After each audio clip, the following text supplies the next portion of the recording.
BJP SC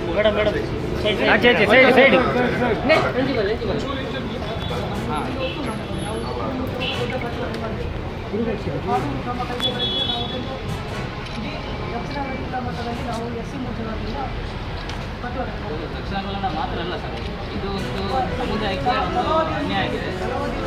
ಸಮುದಾಯಕ್ಕೆ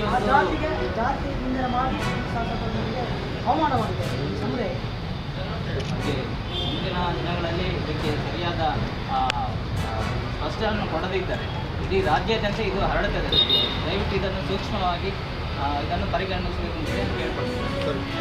ಇದು ನಮ್ಮ ಛಲವಾದಿ ನಾರಾಯಣಸ್ವಾಮಿ ಅವರು ವಿಪಕ್ಷದ ನಾಯಕರು ವಿಧಾನ ಪರಿಷತ್. ಅವರು ನಮ್ಮ ಏನು EB ರಾಮ್ಜಿ ಬಗ್ಗೆ ಒಂದು ಪ್ರತಿಭಟನಾ ಕಾರ್ಯಕ್ರಮದಲ್ಲಿ ಭಾಗವಹಿಸುವಾಗ ಒಂದು ಪದವನ್ನು ಉಲ್ಲೇಖ ಮಾಡಿ, ಆ ಪದದ ಬಗ್ಗೆ ಇವತ್ತು ಸ್ಥಳೀಯ ಶಾಸಕರು ಅಸಾಂವಿಧಾನಿಕವಾದ ಪದವನ್ನು ಬಳಸಿ ಅವರ ಜಾತಿಯನ್ನು ಉಲ್ಲೇಖ ಮಾಡಿ ಬಹುಶಃ ಅವರ ಮಾನಹಾನಿಕರವಾದ ಒಂದು ಹೇಳಿಕೆಯನ್ನು ಕೊಟ್ಟು ಒಂದು ಭಾರತೀಯ ಜನತಾ ಪಾರ್ಟಿಯ ಒಬ್ಬ ನಾಯಕನನ್ನು ಇವತ್ತು ಅಲ್ಲಿ ಅವಮಾನ ಮಾಡುವಂಥ ಕೆಲಸವನ್ನು ಮಾಡಿದ್ದಾರೆ. ಅದಕ್ಕೆ ಬೇಕಾಗಿ ಅವರ ಮೇಲೆ ಸೂಕ್ತ ಕಾನೂನು ಕ್ರಮ ತಗೊಳ್ಬೇಕು ಅಂತೇಳಿ ಭಾರತೀಯ ಜನತಾ ಪಾರ್ಟಿ ನಮ್ಮ SC ಮೋರ್ಚಾದ ಒಂದು ಮನವಿಯನ್ನು ಕೊಡ್ತಾ ಇದ್ದೇವೆ. ಸೂಕ್ತ ಕಾನೂನು ಕ್ರಮ ತಗೊಂಡು ಅವರನ್ನು ಕಾನೂನಿನ ಯಾವ್ಯಾವ ಸೆಕ್ಷನ್ ಇದ್ದಾವೆ ಅದರಲ್ಲಿ ಅವರಿಗೆ ದಂಡನೆಯನ್ನು ಹಾಕಬೇಕು ಅಂತೇಳಿ ನಾವು ಒತ್ತಾಯ ಮಾಡ್ತಾ ಇದ್ದೇವೆ. ಸೂಕ್ತ ಕಾನೂನು ಕ್ರಮ ತಗೊಳ್ತೀರಿ ಅನ್ನುವಂಥ ಭರವಸೆ ಕೂಡ ನಿಮ್ಮ ಮೇಲೆ ಇದೆ.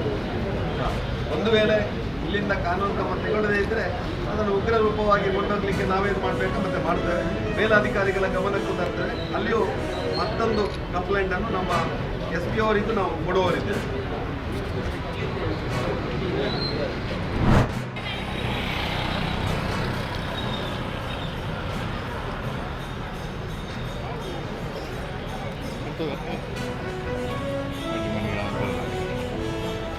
ಹಾಲಿನ